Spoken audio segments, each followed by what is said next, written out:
विद्यार्थी माइंडसेट में आपका स्वागत है। आज हम बात करने जा रहे हैं एलएम सिंघवी समिति भारतीय प्रवासियों से जो संबंधित थी और 2000 में इसका भारतीय विदेश मंत्रालय द्वारा गठन किया गया था। ठीक है, हम देखते हैं भारत सरकार के विदेश मंत्रालय ने 2000 में भारतीय प्रवासियों इंडियन डायस्पोरा के साथ संबंध मजबूत करने के लिए एलएम सिंघवी की अध्यक्षता में इस समिति का गठन किया था। इसका जो उद्देश्य था समिति का वो था प्रवासी भारतीयों की समस्याओं का अध्ययन और उनके साथ संबंधों को सुधारने के लिए सिफारिशें करना। आगे हम देखते हैं कि इस समिति के एक्चुअल में जो उद्देश्य थे वो 3 क्या थे।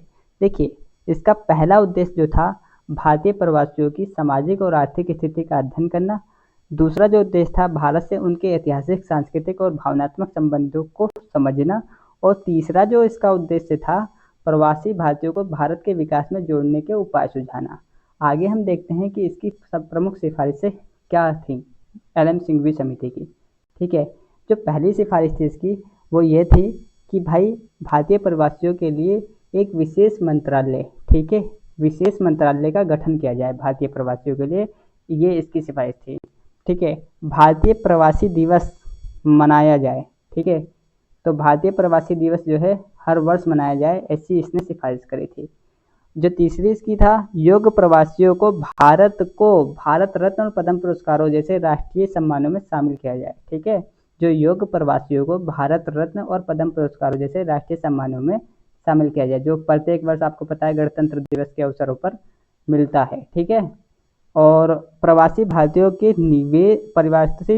निवेश और व्यावसायिक अवसरों को सरल बनाया जाए, ऐसा भी एलएम सिंघवी समिति ने सिफारिश की थी। भारतीय संस्कृति और भाषा से उन्हें जोड़ने के लिए सांस्कृतिक कार्यक्रम और शिक्षा योजनाएं चलाई जाएं। ये जो प्रमुख सिफारिशें थे एलएम सिंघवी समिति ने करी। ठीक है, उसके बाद इसका प्रभाव देखते हैं क्या हुआ। इसका प्रभाव क्या हुआ समिति का।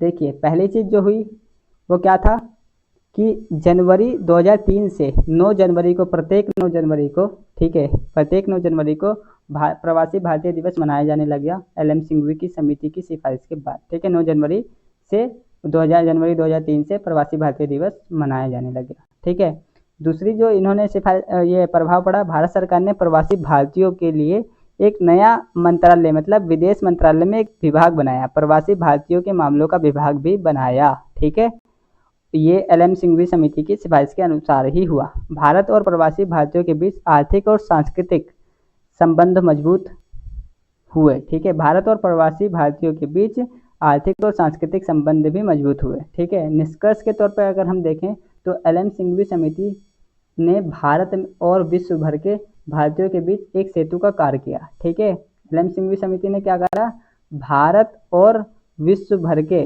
भारतीय प्रवासियों के बीच एक सेतु का कार्य किया। इस समिति की सिफारिशों से प्रवासी भारतीयों ने न केवल भारत से जुड़ पाए बल्कि भारत के विकास में भी योगदान करने लगे। ठीक है, आशा करता हूँ कि ये वीडियो आपको पसंद आई होगी। अगर आपको ये वीडियो पसंद आई तो आप इस चैनल को सब्सक्राइब कर सकते हैं। Thank you for watching this video. Thank you so much. अगली वीडियो में फिर मुलाकात होगी।